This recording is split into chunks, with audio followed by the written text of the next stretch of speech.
नमस्कार दोस्तों।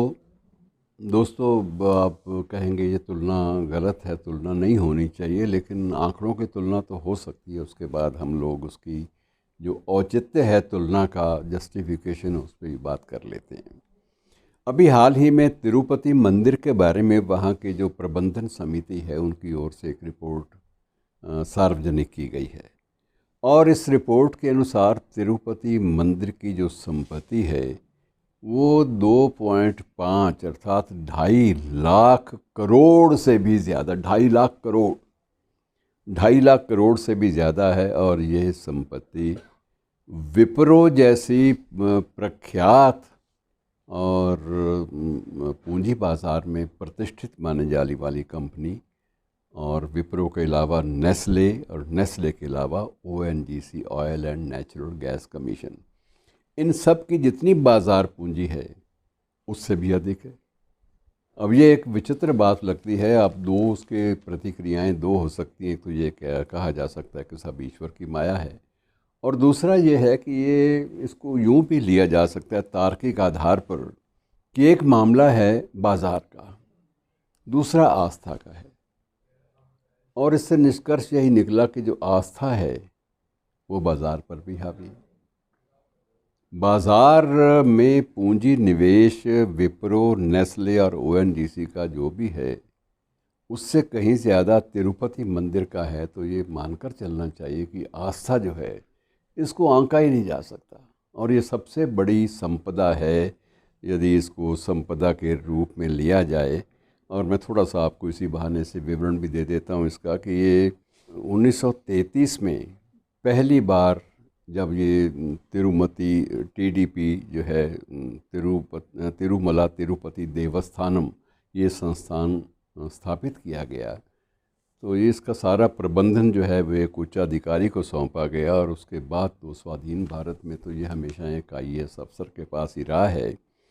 अब उसमें ये कि उसने जो अपने विवरण आए हैं, विवरण बड़े चौंकाने वाले हैं कि ना सिर्फ ये राशि बल्कि इसके अलावा 10.25 टन, 10.10 टन, आप ये कह सकते हैं 10.25 टन सोना, और सोने के ही वज़न के 2.5 टन जो है आभूषण वो अलग से, और 16,000 करोड़ रुपया बैंकों में जमा नकदी, ये सारा का सारा उसका हिसाब है।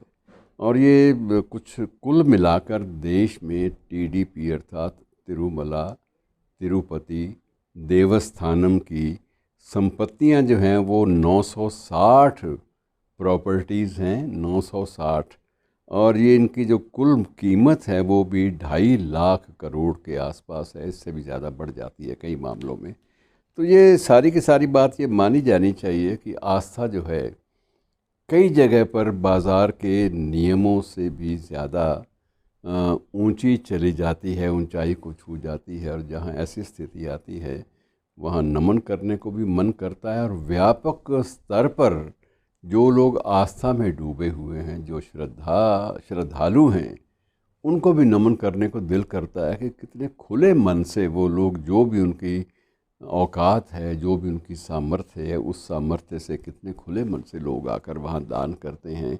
उनकी इच्छाएं पूरी होती हैं, नहीं होती, उनके द्वारा मांगी गई मन्नतें पूर्ण हो पाती हैं, नहीं हो पाती। और उसमें जो दान देने वाले हैं उनमें एलीट क्लास के लोग भी हैं और कॉमनर्स, आम सामान्य जन भी हैं। ये प्रश्न कोई नहीं पूछता कि ये फलां व्यक्ति ने इतने सोना दिया था, उसकी मान्यता पूरी हुई कि नहीं हुई, इस बात से किसी को कोई लेना देना नहीं है। अर्थात आस्था में एक पाकीज़गी जो है वो कायम है।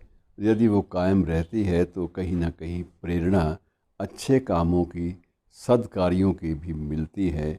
और जब ऐसा जो पूंजी निवेश है, जब सद्कार्यों की ओर लगना आरंभ होता है, तब मित्रों बड़ा सुख मिलता है। और उस वक्त लगता है कि नहीं, ईश्वर बड़ा दयालु है, जिसने एक प्रकार से भीतर उनकी प्रेरणा दी है, प्रबंधकों के मन में भी और लोगों के मन में भी, श्रद्धालुओं के मन में भी, कि जो कुछ लोक संपदा है उसे लोक शक्ति के आगे ही समर्पित कर दो, तुम्हें अपने आप सारे सुख मिल जाएंगे। धन्यवाद।